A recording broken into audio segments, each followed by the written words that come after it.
Olá, meu nome é Sebastião Ernesto, eu sou médico anestesiologista e vou falar sobre analgesia e anestesia peridural nesse vídeo, falando sobre as possíveis dificuldades encontradas na execução da técnica, algumas complicações e alguns efeitos colaterais.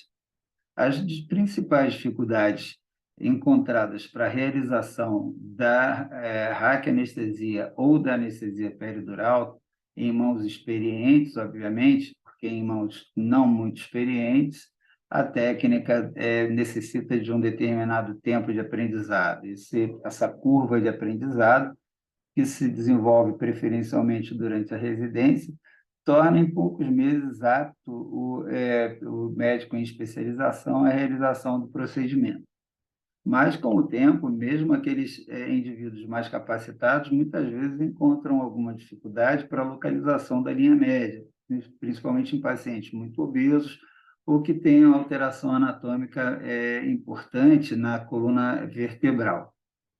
Portanto, a localização da linha média muitas vezes não coincide com o eixo da coluna do paciente, naqueles pacientes que têm algum grau de escoliose naqueles pacientes que, mesmo estando naquela linha central, a coluna vertebral muitas vezes apresenta dificuldade de palpação e localização por obesidade, aquele acúmulo de tecido adiposo, pode oferecer muita dificuldade para realização do procedimento, muitas vezes necessitando da utilização de ultrassonografia para a localização daquele segmento, daquele intervalo interespinhoso que desejamos funcionar, além de facilitar também a localização do nível, não só se o processo espinhoso está desviado da sua linha média,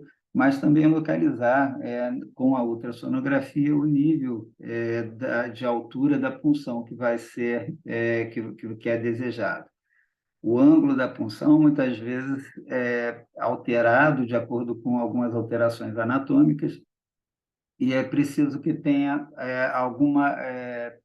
alguma capacidade, habilidade de uma visão tridimensional da anatomia do paciente para a gente imaginar lá na frente, a partir da pele do paciente, onde essa agulha deve ser posicionada e qual a melhor angulação. Sabemos que as vértebras torácicas apresentam processos espinhosos mais inclinados do que aquelas lombares, que apresentam um pouco de horizontalização ou tendência a isso, em relação às vértebras torácicas. Então, a punção no centro do espaço interespinhoso facilita a mobilização da agulha quando não conseguimos executar a punção na primeira tentativa. É importante que tenhamos cuidado para não ficar retirando a agulha toda hora da pele do paciente, para não ficar traumatizando nem levando desconforto. Mesmo naqueles pacientes em que tem a pele e o subcutâneo infiltrado com anestésico local, às vezes eles apresentam algum desconforto nessa repunção. Tira a agulha, põe de novo. Então, se não conseguiu alcançar o espaço subaracnoideu, no caso da RAC, ou no nosso caso aqui desse vídeo, né, é, o espaço peridural para a realização da anestesia ou analgesia peridural. Então, a gente retorna com a agulha até o tecido celular subcutâneo e a gente vai manipulando essa angulação em mudanças discretas, pequenas mudanças para reposicionamento da agulha no ligamento espinhoso, interespinhoso. É importante não ficar manipulando, mudando de angulação com a ponta da agulha no ligamento interespinhoso, porque ele é resistente e muitas vezes oferece dificuldade na mudança da angulação da ponta da agulha e a gente acaba entortando. No caso do contato com o osso, se a inclinação cranial da agulha de maneira um pouco mais excessiva, isso deve ser percebido na palpação, então a gente teve contato com o osso. Se você está mais próximo da apófise espinhosa inferior, então você angula um pouco mais cranialmente e de forma contrária. Se você funcionou e teve o contato ósseo e você acha que, que esse contato ósseo foi porque a ponta da agulha encostou na superfície inferior da apófise superior, então um movimento contrário para mudanças pequenas, discretas na angulação dessa agulha para se alcançar esse espaço desejado. A calcificação, muito comum em pacientes muito idosos, muitas vezes dificulta e às vezes até impede mesmo a entrada da agulha através do seu caminho normal, normalmente planejado. E isso também, quando há impossibilidade, porque toda hora toca em osso, toda hora toca em osso, a gente põe lá, observa com ultrassom e às vezes a gente se surpreende com o nível de calcificação.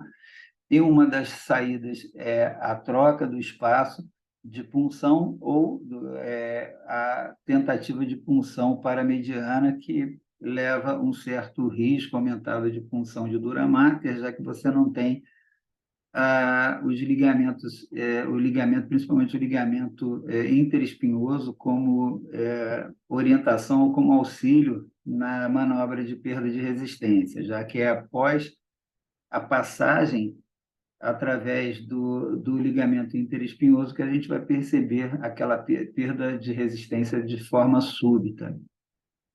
Tanto o catéter, quando a gente não consegue introduzir o catéter de maneira satisfatória, ele não progride, ele pode estar encostando em extremidades ósseas ou mesmo estrutura nervosa, ou pode não estar com a inclinação da agulha satisfatória.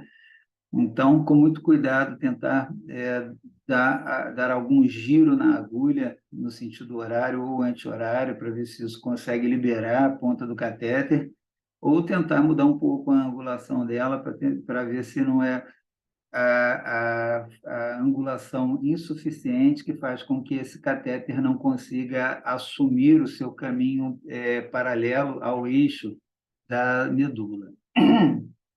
De qualquer forma, se esse catéter não progride, é importante que a gente não puxe o catéter de volta através da agulha, pelo risco de secção do catéter pela ponta da agulha. O bisel pode cortar aquele catéter e ficar um fragmento lá dentro, que leva a problemas médico-legais, muitas vezes de gravidade maior.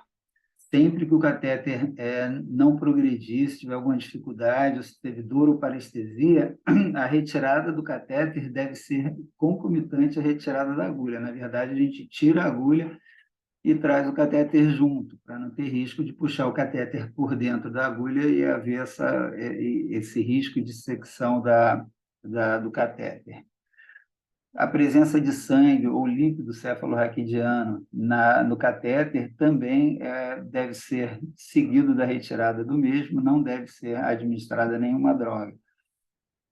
Se o catéter tem sangue, há o risco de, tanto durante a instalação do catéter como durante a movimentação do paciente, essa ponta do catéter pode migrar para dentro de um vaso sanguíneo. Isso é mais comum quando se introduz muita quantidade de catéter, porque a região anterior e lateral é mais rica no plexo venoso do que a região posterior, então você acaba aumentando o risco de punção venosa. Mas mesmo que não tenha sido introduzido mais do que o ideal, em torno de 5 a 6 centímetros, se veio sangue no catéter, é interessante que se retire esse catéter e reposicione em outro nível, ou acima ou abaixo do nível funcionado previamente. O retorno de líquido no catéter ou na agulha deve pressupor a acidental punção de Duramarter com retorno de líquor e a administração de líquido anestésico através dessa agulha ou desse catéter com a intenção de produzir anestesia, pode produzir uma raquianestesia total. Então, se volta retorno pela agulha, ou você troca de espaço e tenta fazer uma peridural com ou sem catéter, de acordo com o planejamento inicial, em outro espaço, ou, dependendo do objetivo e da indicação cirúrgica, pode colocar o catéter no espaço subaracnoideu para fazer uma raquianestesia total, já que perfurou a dura mater mesmo. Então, essa introdução do catéter através da agulha, na literatura não parece aumentar a incidência de cefaleia em relação à troca do espaço para a realização da anestesia peridural. Então, fica a decisão a critério do provedor do procedimento, e essa, então, seria a dúvida entre manter uma raquianestesia total, perdão, uma raquianestesia contínua com catéter ou uma troca de espaço para realizar uma peridural contínua. De qualquer forma, existem vantagens e desvantagens. Há sempre o risco de perda de líquor progressiva à medida que você mantém esse catéter por mais tempo. Isso pode aumentar o tempo de retorno de uma eventual cefaleia pós-RAC que aconteça. E a utilização da peridural em espaço diferente não isenta do risco de haver migração daquele líquido do espaço peridural para o espaço subaracnoideu através do orifício causado pela punção acidental da dura mater. Então, são condutas distintas, com objetivos distintos, mas dependendo do objetivo, se, por exemplo, é uma analgesia de parto, onde não se busca ou se evita o bloqueio motor, talvez seja mais interessante a troca do espaço para fazer a anestesia ou analgesia peridural contínua, com uma dose adequada, com a concentração adequada, que não vai gerar, na maioria das vezes, um bloqueio motor, que seria mais facilmente conseguido com a técnica da raquianestesia contínua. De qualquer forma, existem vantagens e desvantagens nas duas condutas. Dor ou parestesia na execução da punção e ou na colocação do catéter devem ser tratados com muito, muito cuidado. Essa dor ou parestesia pode ser causada por um contato, uma ação mecânica da agulha ou do catéter, e se isso for efêmero, se for um evento de remissão espontânea e imediata, pode-se continuar o procedimento, mas se a dor e ou a parestesia forem mantidas durante o procedimento, talvez seja mais interessante mudar de espaço para evitar acidentes e ou queixas posteriores à realização do procedimento. A palpação difícil já foi descrita na dificuldade da obtenção da linha média, mas essa palpação difícil também, mesmo se a gente localiza a linha média, ela também pode estar relacionada à obtenção da linha de Touffier. A gente sabe que a linha de Touffier é uma linha imaginária passando pelas duas cristas ilíacas, que na maioria dos pacientes está entre L4 e L5, numa proporção menor de pacientes está passando pela apófise de L4, e em raros pacientes vai estar acima disso, mais raramente ainda abaixo de L4 e L5. Então, essa linha de Touffier serve não só para a gente localizar a altura da punção desejada, mas, no caso da raquianestesia, se fosse, trazer mais segurança pelo distanciamento da medula do paciente. Então, a gente sabe que a medula no adulto termina entre L1 e L2, e a localização da linha de Touffier é importante nesse sentido para oferecer proteção ao paciente.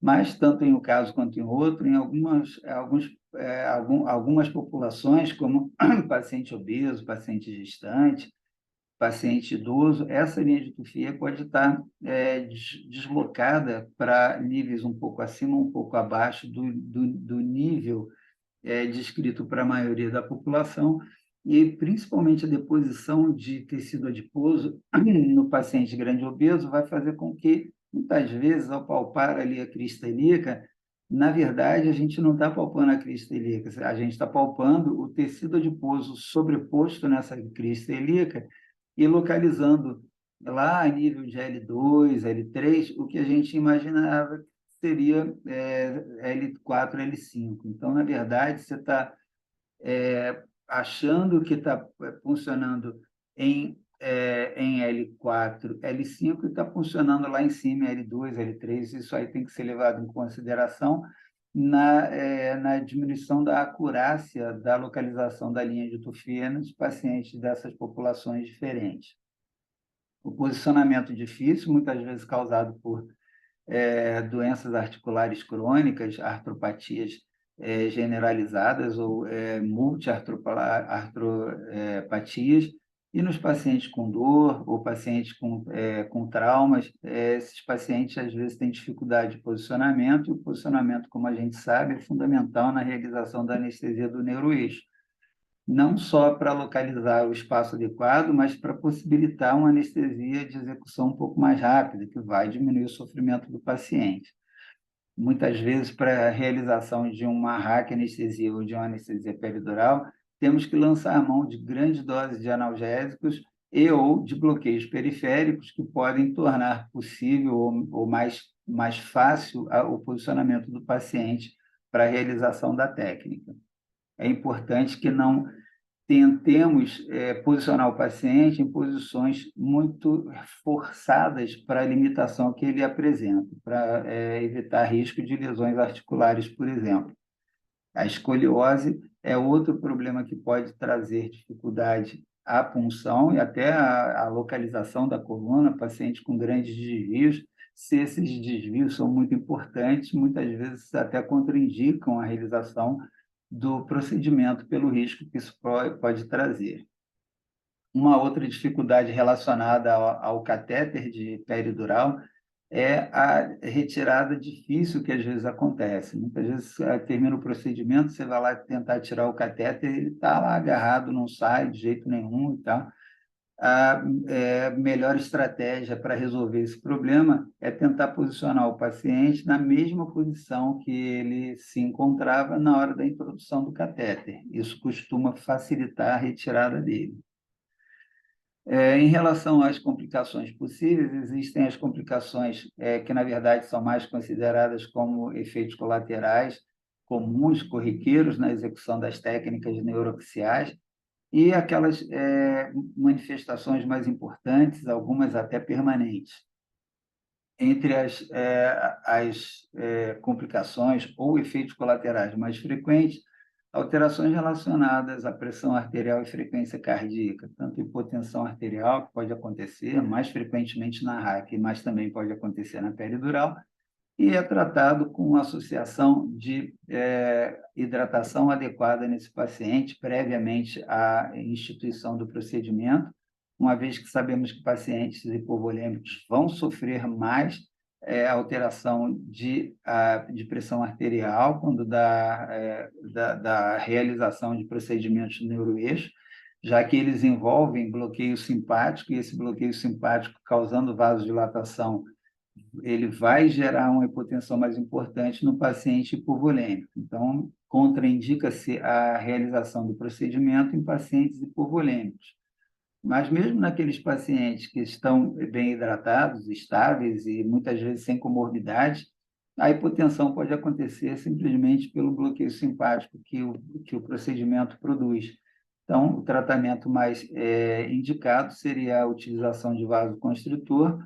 A escolha do vasoconstritor poderia ser alinhado com a frequência cardíaca que o paciente apresenta. Paciente com frequência cardíaca muito alta, talvez tivesse melhor resposta com a utilização de vasoconstritores direto ou de agentes com ação em receptores alfa. Então, o metaraminol, a fenilefrina, induziriam uma vasoconstrição, e essa vasoconstrição, através de um reflexo via baroreceptor, provocaria uma redução da frequência cardíaca.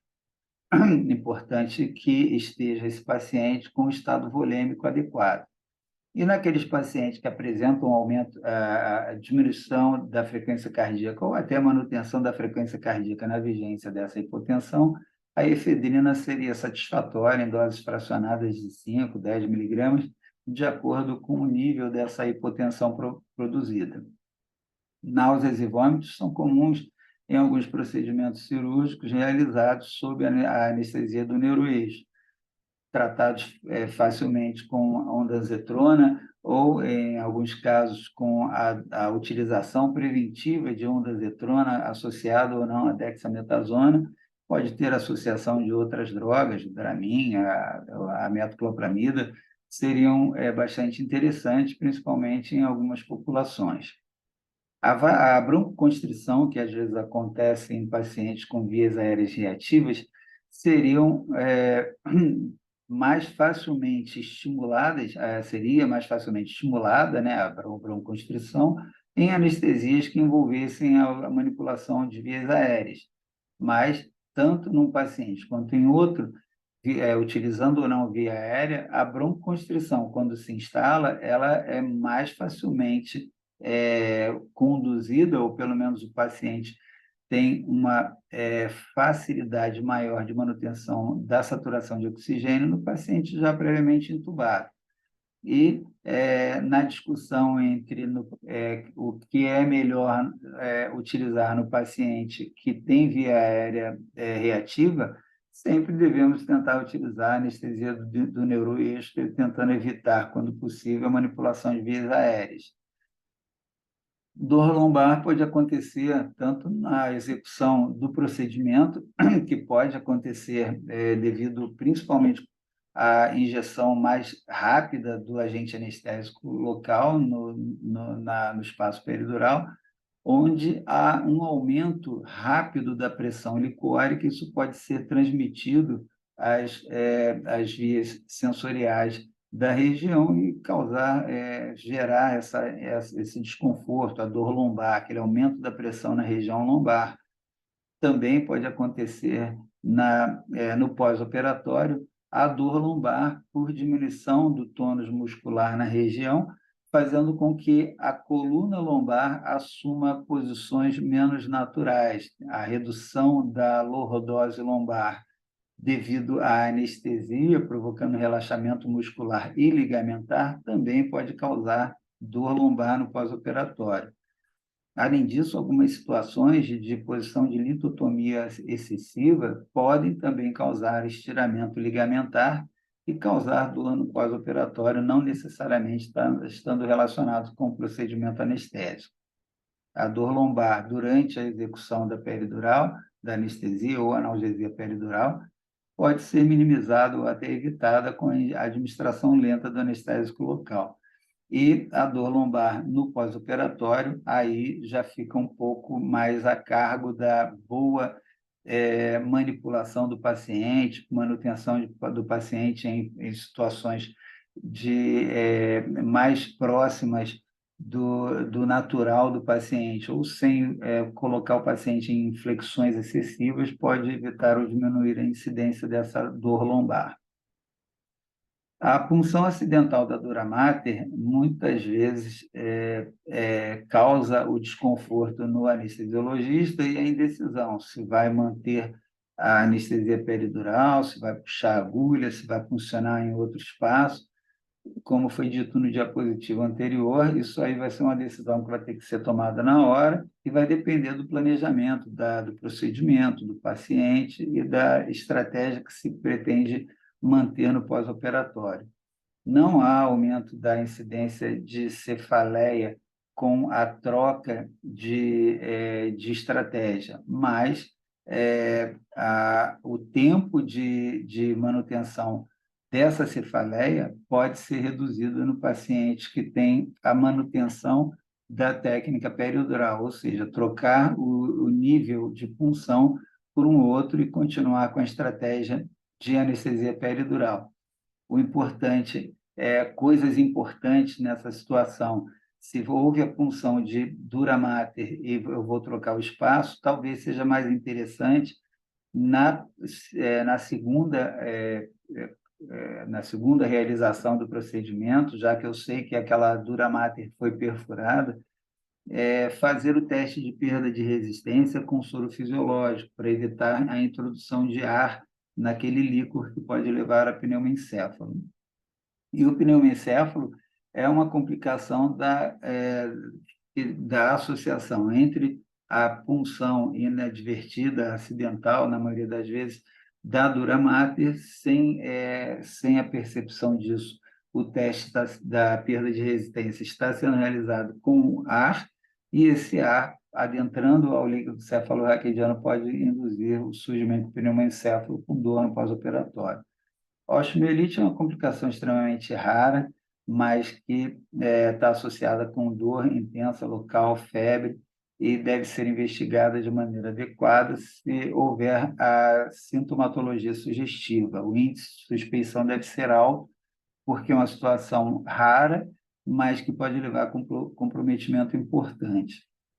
O hematoma no espaço peridural, que tem uma incidência mais elevada do que quando da realização da raquianestesia, ainda assim é muito raro em relação à população geral e deve ser também ter a sua incidência diminuída pela estratégia adequada nos pacientes que têm algum comprometimento do seu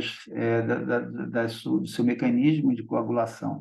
Pacientes com patologias que levem à diminuição da capacidade de hemostasia ou que estejam em uso de plaquetários ou anticoagulantes e não tem o tempo de suspensão adequado. Então, principalmente em pacientes que tenham a peridural realizada com muita dificuldade, muito traumática, tem que ficar em observação. É importante que se tenha também um alto índice de suspeição, e qualquer paciente que no pós-operatório apresente uma manifestação diferente da habitual, ou um bloqueio que termina e depois volta, ou dor intensa na região lombar, ou essa anestesia está demorando muito para terminar, é preciso que se faça um exame de imagem para afastar a chance ou o diagnóstico de hematoma, e se esse diagnóstico for confirmado, é preciso que seja feita a intervenção o mais rapidamente possível. Acredita-se que um tempo hábil entre 4 e 6 horas de descompressão para que não haja isquemia do segmento inferior ao hematoma. O abscesso de peridural também é uma possibilidade bastante raro e muito mais raro que o hematoma, mas que pode acontecer quando da realização de técnicas sem os devidos cuidados de asepsia e antissepsia, principalmente em pacientes que tenham diminuição da sua imunidade, pacientes oncológicos, pacientes em uso de imunossupressores, assim sucessivamente. A injeção intratecal do agente anestésico na tentativa de realizar uma anestesia peridural pressupõe uma anestesia raquidiana de elevado índice, devido ao grande volume que se administra pensando que está injetando no espaço peridural, e injeta esse volume grande no espaço intratecal. Isso vai gerar uma raquianestesia muito ampla e até, muitas vezes, uma raquianestesia total, com todas as consequências, os comemorativos de alteração hemodinâmica, muitas vezes importantes, embora em alguns casos ela nem aconteça, porque você tem o bloqueio tanto simpático quanto parasimpático, pode até não acontecer nada, mas existe o risco de hipotensão importante, bradicardia e colapso cardiovascular, associado ou não à insuficiência respiratória, uma vez que pode haver o bloqueio do tronco cerebral. Isso vai induzir uma apneia importante, mesmo que essa apneia seja detectada muito rapidamente, a intubação seja feita, esse paciente muitas vezes vai apresentar midríase, e devido ao bloqueio do tronco cerebral, isso pode causar uma grande preocupação, sem que, na verdade, tenha acontecido o comprometimento permanente do sistema nervoso central. A cefaleia pode acontecer tanto pela administração rápida do agente, como acontece na dor lombar. Alguns pacientes, principalmente em funções mais elevadas, pode apresentar cefaleia também. Essa cefaleia pode aparecer no pós-operatório como consequência a pneumoencéfalo ou a uma função acidental não percebida da dura mater. Então, essa cefaleia tem que ser avaliada, ela pode ser devido a outros fatores que têm que ser investigados para afastar causas de tratamento urgente e diferente. Por exemplo, uma paciente ou um paciente que apresenta essa cefaleia por uma meningite ou por um aneurisma cerebral ou outro comemorativo qualquer. Então, a cefaleia ela tem que ser muito bem descrita. E a cefaleia, na verdade, de um paciente que tem enxaqueca e apresenta essa crise de enxaqueca no pós-operatório, vai ter um tratamento muito mais benigno, muito mais tranquilo. Mesmo a cefaleia pós-punção de dura mater não está relacionada, na maioria das vezes, a consequências nefastas de grande poder de desfecho negativo. Em geral, se trata com uma escada de evolução de tratamento de acordo com o grau de complexidade dessa cefaleia, mas em algumas situações essa cefaleia vai precisar de suporte diagnóstico e terapêutico de outras especialidades, como o neurologista ou o neurocirurgião, por exemplo. A aracnoidite também é uma preocupação. Ela se deve a uma reação inflamatória de descrição ainda muito complexa, ainda há controvérsia em relação a isso, mas o que parece que acontece é uma reação inflamatória gerando o encapsulamento das estruturas nervosas por deterioração das meninges e aderência da fibra nervosa com as meninges que começam a sofrer fragmentação, depósito de fibrina e de colágeno, e isso começa a gerar esse aprisionamento setorial dos nervos, levando a dor importante, muitas vezes alteração esfincteriana, dor que pode acompanhar o nervo ciático e outros comemorativos, e pode confundir com uma série de outras alterações nervosas. A aracnoidite pode ter causa tanto traumática quanto infecciosa ou química. E é muito importante se evitar a utilização de agentes anestésicos com conservante e que, mesmo que a técnica seja realizada no peridural, mas principalmente se for uma técnica intratecal, que qualquer substância irritante pode levar a essas complicações. Mesmo agentes utilizados para degermação, a clorexidina alcoólico, o polvidine, são substâncias que, se levadas à intimidade do tecido nervoso, podem levar a essas complicações neurológicas. E a lesão neurológica pode ser de cunho infeccioso, isquêmico, através de cunho mecânico, através de compressão, entre outros. Vamos falar um pouco mais sobre isso mais para frente. O bloqueio subdural também uma intercorrência, uma administração inadvertida do agente anestésico local entre a aracnoide e a dura mater, naquele espaço virtual que muitas vezes o indivíduo com menos experiência, ou mesmo com indivíduos com mais experiência, mais impacientes, com anatomia mais difícil, muitas vezes a gente acha que a ponta da agulha está ali no espaço peridural, na verdade a gente introduziu mais um pouquinho sem perceber, e aquele espaço virtual foi dissecado pelo agente anestésico administrado. E mesmo volumes muito pequenos no espaço subdural, que é um espaço muito pouco volumoso, na verdade é um espaço virtual, que se disseca com a administração do anestésico, acaba provocando uma dispersão extremamente elevada e levando a anestesia de nível sensorial muito acima do esperado e o nível motor também acima do esperado. Pode causar uma anestesia uni ou bilateral, anestesias com falhas setoriais, é uma anestesia de complicação rara que pode levar também à dor durante a administração dessa substância. Dependendo do volume administrado no espaço subdural, você pode até conseguir uma anestesia do neuroeixo, uma anestesia total, levando a consequências importantes. Em relação à cefaleia pós-punção da dura mater, é importante que seja diagnosticada de maneira bastante criteriosa e a relação histórica, a relação temporal entre a punção e o surgimento da cefaleia é um ponto importante.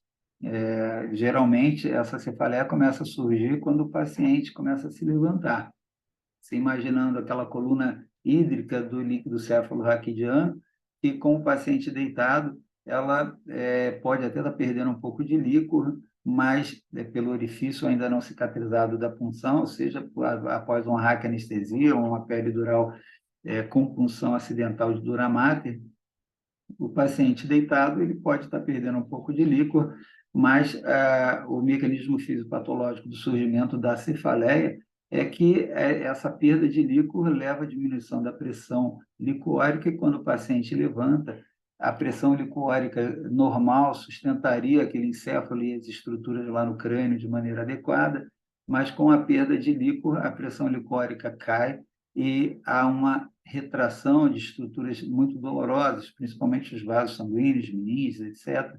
E o paciente tem aquela cefaleia, uma cefaleia que tem uma característica, então, ortostática e que pode ser associada a outros fatores. Uma cefaleia de característica com muita frequência nucal, mas pode ser fronto-occipital, associada muitas vezes a escotomas cintilantes, a zumbido, a náuseas, vômitos, fotofobia.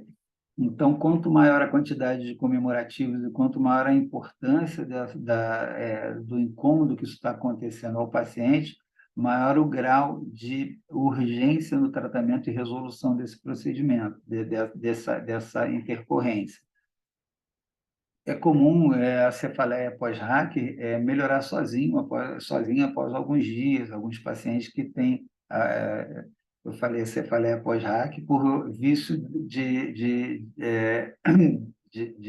falar, mas, na verdade, a gente deve interpretar como cefaleia pós-punção de dura mater, que pode ser tanto associada a RAC ou com a peridural.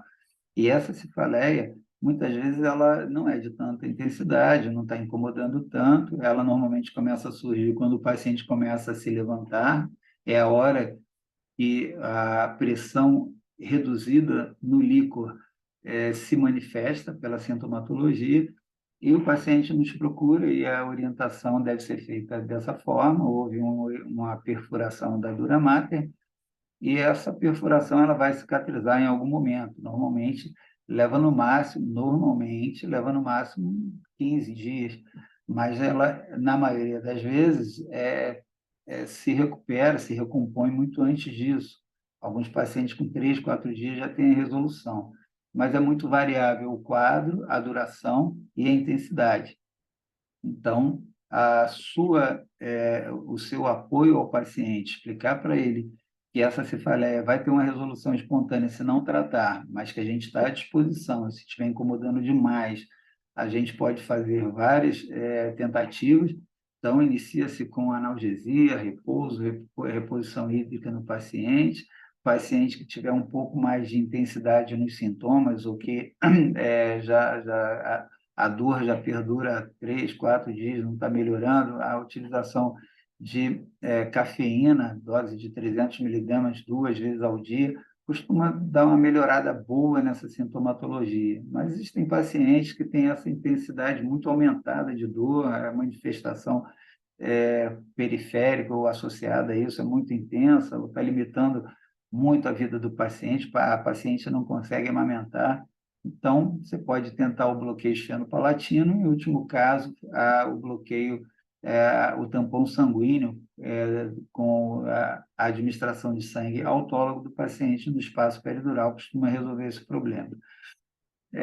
A melhora da cefaleia, então, ela ou ocorre ao longo desses dias, ou administrando o sangue autólogo no espaço peridural do paciente, desde que se tenham afastadas outras possibilidades, como a enxaqueca, paciente tem enxaqueca, aquela cefaleia não está muito característica, não é uma cefaleia ortostática realmente, ou suspeita-se que não, ou a paciente apresenta febre, ou apresenta hipertensão arterial importante, é preciso avaliar se essa pressão arterial aumentada ela vem como resultado do estresse da dor ou ela vem como causa dessa dor. Então, tudo isso é preciso ter muita clareza na definição do diagnóstico.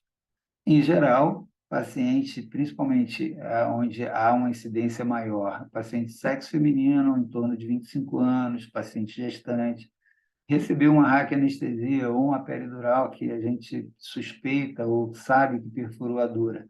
2, 3 dias depois está com essa cefaleia e a cefaleia é ortostática, se não tem outro comemorativo, é praticamente patognomônico e o tratamento deve ser direcionado nesse sentido. Paciente que começa a apresentar cefaleia associada à febre, mesmo tendo a relação temporal com a raquianestesia, é preciso ter muito cuidado. Então, a utilização de outros critérios associados às queixas já mencionadas, mas se você vai analisar o paciente, você faz o sinal de Brudzinski, tenta levantar a cabeça do paciente em decúbito dorsal horizontal e ele flete reflexamente o quadril e o joelho, então já é necessário solicitar a avaliação de um neurologista. Outro sinal importante realizado em teste é o sinal de Kernig. O paciente em decúbito dorsal horizontal também, você tenta levantar a perna dele esticada e ele vai fletir o joelho em resposta como resposta reflexa a essa elevação. Tanto o sinal de Brudzinski quanto de Kernig mostram a probabilidade aumentada de uma irritação meningéia. Isso pode ser uma meningite bacteriana? Pode ser uma viral também, pode ser outra causa, deve ser avaliada de maneira adequada, mas com quase toda certeza não tem nada a ver com a cefaleia pós-punção de dura mater, e o tratamento vai ser direcionado à causa que vai ser levantada como diagnóstico principal. Aí merece uma punção licórica, provavelmente, a realização de um exame de imagem para diferenciar esse diagnóstico das outras possibilidades. A aracnoidite, como foi mencionado, uma alteração inflamatória que leva à formação de grumos de colágeno que vão aderir e aprisionar trechos dos neurônios, provocando essas dores musculares, dor nas nádegas, alteração de dificuldade de movimentação, amplitude de movimentação do tronco, disfunção esfincteriana. Então, também deve ser avaliado por especialista em associação com o anestesiologista. Um especialista, um neurologista, um neurocirurgião podem nos dar um suporte importante no diagnóstico e condução da aracnoidite. As possibilidades de lesão neurológica, como mencionado anteriormente, desde o trauma, a isquemia, a toxicidade, tanto pelo agente anestésico associado, na maioria das vezes, a conservantes, principalmente metilparabeno, o EDTA. Então, esses agentes, principalmente se há perfuração de dura mater, adentrando no espaço subaracnoideu, pode causar lesão por toxicidade local.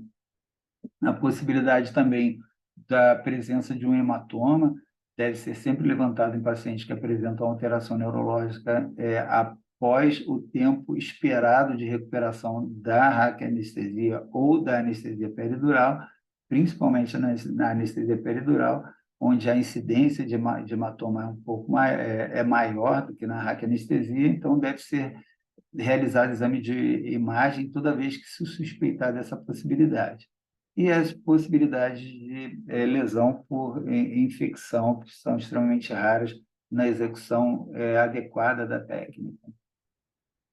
Lembrando que o bloqueio subdural pode levar a elevação importante do nível do bloqueio sensorial e motor, normalmente poupa a região do sacro, porque quanto mais abaixo do nível da punção, menor a facilidade de dispersão do anestésico por maior dificuldade de dissecção, de emulsionamento do plano tecidual. Então, normalmente, há uma elevação mais importante do nível e uma preservação das regiões mais caudais. É possível haver até bloqueio a nível de tronco cerebral, é possível haver a presença de dispneia e hipotensão importante devido a essa elevação do bloqueio, que vai ser sensorial motor, mas também vai ter bloqueio simpático elevado. A anestesia facial é importante, a síndrome de Horner, pitose, anidrose e miose, causado pelo bloqueio de fibras simpáticas elevadas, que vão reduzir a eferência simpática para a região do globo ocular. Em relação à toxicidade pelo anestésico local, existe a possibilidade, como mencionado, da toxicidade local, muito mais relacionada à presença de conservantes ou de contaminantes, ou até de a condução acidental de substâncias utilizadas para antisepsia, como clorexidina, como foi dito, que pode adentrar na hora da punção, da execução da técnica, e levar esses agentes lá para dentro, causando irritação local e possibilidade de lesão por toxicidade. A toxicidade sistêmica também pode acontecer, principalmente quando da realização de anestesia propriamente dita, onde utiliza-se o anestésico local em concentrações mais elevadas. Nesse caso, uma absorção mais intensa desse anestésico, levando a elevadas concentrações séricas, pode causar uma intoxicação, mas o mecanismo mais provável é a punção com a agulha de peridural ou através da migração do catéter para território intravascular, causando a injeção do anestésico local de maneira intravascular inadvertida. Isso pode levar à toxicidade sistêmica, que vai ser preferencialmente mais agressiva e mais rápida a nível do sistema nervoso central, devido à maior frequência de despolarização que acontece no sistema nervoso central. Então, é onde a toxicidade vai aparecer primeiro. Dependendo da dose, pode atingir o sistema cardiovascular também, levando a alterações hemodinâmicas, arritmias, etc. Então, isso pode acontecer e o tratamento é emergencial.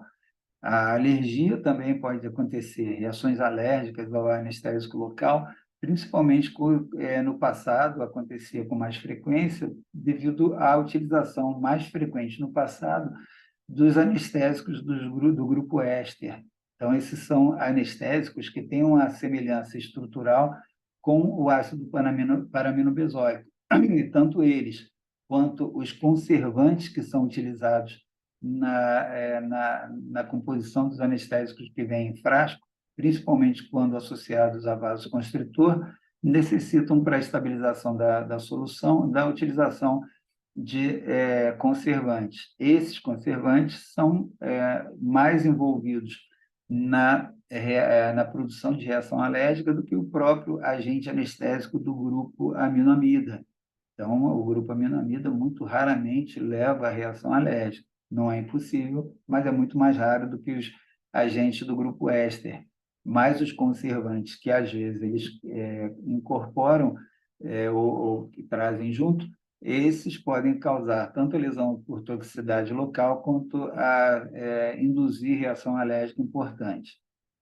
O metilparabeno, assim como os agentes do grupo éster, são metabolizados e podem produzir ácido paraminobenzoico, que é uma substância extremamente alergênica. Em relação à toxicidade sistêmica, então você, como eu disse anteriormente, tem uma maior facilidade de intoxicação do sistema nervoso central.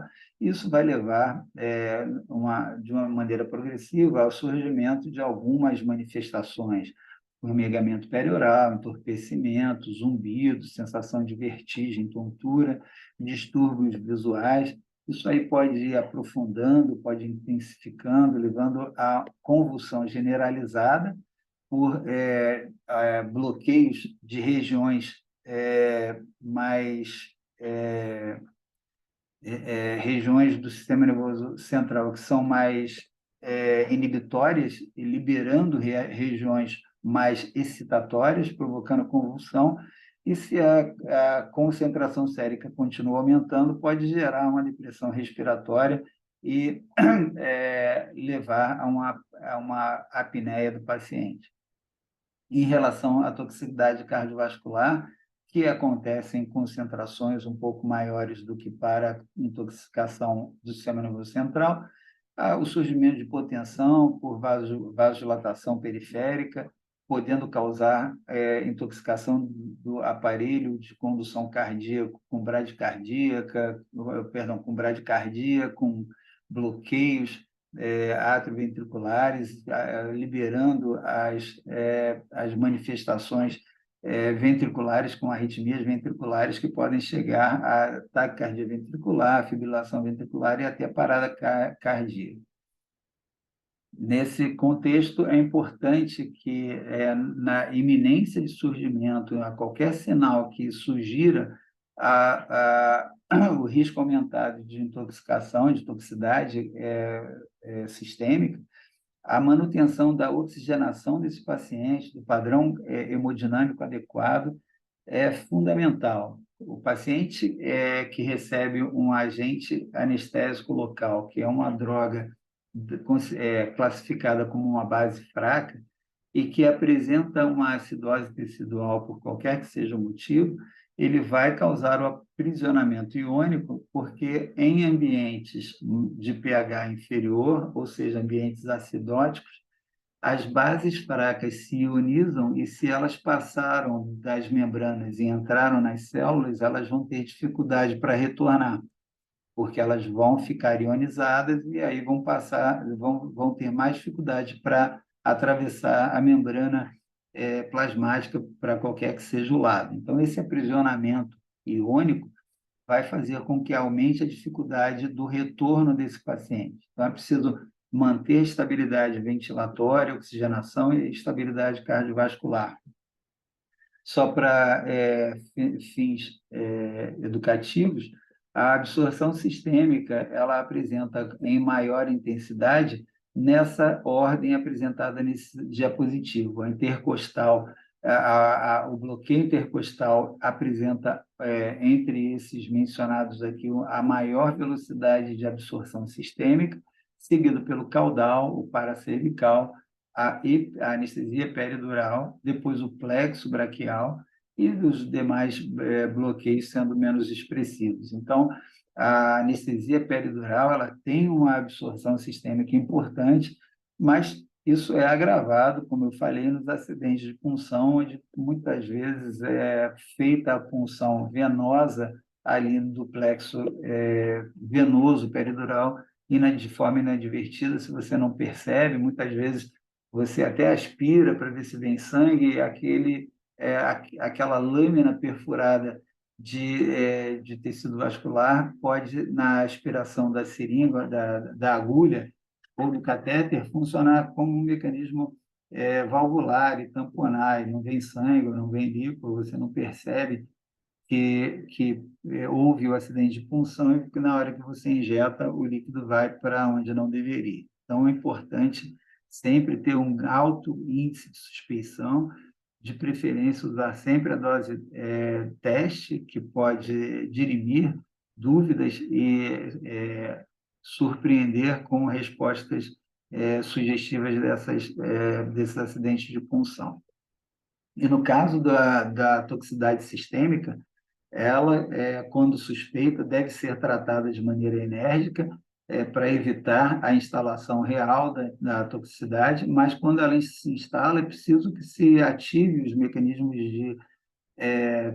de suporte avançado da vida, chamando por ajuda imediatamente, provendo a ventilação e oxigenação adequada, a manutenção do padrão hemodinâmico, como foi mencionado anteriormente, e aqueles estágios iniciais de toxicidade do sistema nervoso central podem ser minimizados com midazolam, que aumenta o limiar de convulsão, então esse paciente pode continuar respirando de maneira adequada em algumas situações. É possível até utilizar o Propofol, se o paciente não tem alteração hemodinâmica, se ele tiver, o Propofol pode agravar isso, mas, de qualquer forma, se a coisa se agrava, ou com manifestações importantes neurológicas ou cardiovasculares, a utilização da emulsão lipídica na dose de 1,5 ml por quilo de peso em 1 minuto, a emulsão lipídica a 20%, de maneira ideal, administra-se 1,5 ml em 1 minuto e já se inicia uma infusão contínua de 0,25 ml por quilo por minuto. Se o paciente não tem remissão rápida dessa complicação, repete-se a dose de ataque, o bolus de 1,5 ml por quilo de peso, de novo em 1 minuto, e dobra a infusão de 0,25 para 0,5 ml por quilo por minuto, sempre monitorizando esse paciente. E se ele vem a apresentar uma arritmia importante, não se deve administrar anestésico local na tentativa de reversão, nem beta-bloqueador e nem bloqueador do canal de cálcio, que vai agravar muito o desfecho desse paciente. Em pacientes com desfecho importante, negativo, com parada cardíaca, não devem receber vasopressina. A adrenalina administrada a esses pacientes com parada cardíaca por anestésico local, a dose de epinefrina é reduzida, não é de 1 miligrama como se utiliza em geral nos casos de parada cardíaca. A dose deve ser de 1 micrograma por quilo de peso. Ela é uma dose reduzida e as manobras de reanimação, no caso da parada cardíaca ou da arritmia, são aquelas já descritas em todos os quadros e manobras de suporte avançado da vida em cardiologia. Manobras de massagem cardíaca com uma frequência de 100 a 120 por minuto, aprofundando cerca de 5 centímetros de tórax, permitindo a reposição torácica total, a reexpansão total, e a ventilação adequada, preferencialmente com intubação nesse paciente, sem perda de tempo, sem minimizar as manobras de reanimação. A desfibrilação deve ser imediata se esse paciente apresenta fibrilação ventricular ou taquicardia ventricular sem pulso. E se esse paciente apenas apresentou convulsão e recuperou rapidamente com as manobras empregadas, manter em observação durante pelo menos 2 horas. Se o paciente apresentou um choque hemodinâmico, a monitorização por pelo menos 6 horas. E se ele apresentou parada cardiorrespiratória, então ele deve ser mantido em terapia intensiva por pelo menos 12 horas, para que haja recuperação total e segura do seu quadro geral. Os quadros de alergia, as manifestações são classificadas de acordo com a intensidade, com o grau de complexidade da manifestação. Grau 1, paciente que apresenta apenas manifestação cutânea. Grau 2, paciente apresenta manifestação cutânea associada a algum comprometimento orgânico, geralmente broncoespasmo, hipotensão, associado a esses sinais cutâneos. E quando essas manifestações sistêmicas se agravam, então, o grau 3, esse paciente chega a apresentar uma parada cardiorrespiratória, grau 4, na classificação da reação alérgica desses pacientes. E o tratamento vai ser de acordo com essa gravidade. Pacientes que apresentem grau 1 a 2 na reação alérgica, ou se for adulto, 5 a 10 microgramas de adrenalina por via intravenosa. Isso aí causa uma estabilização dos mastócitos e leva à redução da liberação de histamina, o que é muito apropriado, melhora muito o desfecho desses pacientes. Crianças vão receber 1 a 5 microgramas por quilo de peso. Se o paciente apresenta uma reação mais grave, um broncoespasmo severo, hipotensão, colapso cardiovascular, então, o adulto vai receber 100 a 200 microgramas de adrenalina por via intravenosa, a criança 5 a 10 microgramas por quilo de peso. Na parada cardíaca, se for por reação alérgica, diferente da intoxicação sistêmica pelo anestésico local, a administração de adrenalina vai ser de 1 miligrama por via intravenosa e na criança 0,01 miligrama por quilo de peso, também por via intravenosa. Se não há um acesso venoso, a administração intramuscular imediata de 10 microgramas por quilo de peso até meio miligrama no paciente adulto, e nas crianças até 6 anos, 150 microgramas IM, entre 6 e 12 anos de idade, receber 300 microgramas por via intramuscular. Obviamente, a administração venosa é preferencial se há acesso intraósseo. No caso do grau 4, é mais importante que seja administrado por ali, e a resposta vai ser observada se não houver retorno. Então, como foi mencionado, para a intoxicação sistêmica, a manobra de reanimação, de acordo com o suporte avançado da vida em cardiologia. A utilização de corticosteroides ou hidrocortisona 250 mg ou metilprednisolona 80 mg no adulto, e na criança, hidrocortisona 50 a 100 mg ou metilprednisolona 2 mg por quilo de peso. De novo, em relação aos efeitos colaterais, são aquelas complicações mais leves que podem acontecer. Bradicardia, tratando com vagolíticos, né? A atropina. Hoje, o suporte avançado da vida mudou, eram 0,5 miligramas a dose inicial para tratar uma bradicardia sintomática. Hoje, eles recomendam 1 miligrama de atropina. A hipotensão importante vai ser tratada com vasoconstritor, seja ele um taquicardizante ou um bradicardizante, de acordo com a frequência cardíaca apresentada na associação dessa hipotensão, como foi dito anteriormente. A febre é muitas vezes presente na utilização da técnica de peridural, principalmente em gestantes. Ela deve ser tratada, embora, se não há uma sintomatologia, um quadro clínico específico de infecção, essa febre da peridural na paciente gestante, principalmente, ela tem uma explicação muito difícil ainda, mas aconselha-se a utilizar o antitérmico. Nos casos de náuseas e vômitos, o tratamento preferencial com ondansetrona, podendo associar outras drogas e até utilizá-las de maneira preventiva naqueles pacientes que têm um grande risco de apresentar náuseas e vômitos no pós-operatório, seja por história pregressa, ou seja pelo tipo de cirurgia que vão ser submetidos. Calafrio é comum, pacientes que recebem tanto a RAC quanto a peridural, eles têm uma vasodilatação, essa vasodilatação leva a aumento do fluxo sanguíneo da circulação central para a circulação periférica, e a troca de calor com o ambiente acontece em maior intensidade, e ele que está com as vias eferentes, a partir daquela região anestesiada, bloqueadas, então a informação de perda de temperatura ali não vai ser encaminhada ao hipotálamo, vai ser reduzida a resposta de vasoconstrição ali, enquanto o paciente começa a apresentar tremor, e na tentativa de produzir calor para compensar aquela queda da temperatura na circulação central. Então, isso aí pode levar a perda importante de energia, levar a aumento de hipotermia no intraoperatório, que, consequentemente, aumenta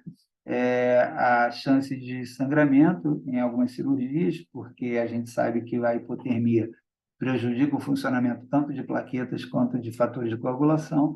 Também diminui, aumenta a chance de infecção, e aumenta, pelo aumento do metabolismo, pode aumentar a taxa metabólica do paciente, levando a maior risco de arritmia, e nos pacientes com menor reserva coronariana, até o risco de manifestação dessa ordem. A retenção urinária pode acontecer principalmente nos pacientes que têm um bloqueio mais baixo, levando a bloqueio das fibras sacrais que interferem com o funcionamento dos esfíncteres vesicais, diminuindo ou dificultando a diurese do paciente. Na maioria das vezes, isso não acontece e a incidência aumenta nos pacientes que recebem o opioide em associação com anestésico local, tanto na RAC quanto na peridural. Bom, terminamos aqui, então, algumas discussões sobre dificuldades de sabores na realização da técnica. Espero que tenham gostado. Se gostaram, deem um like e compartilhem. Muito obrigado pela companhia.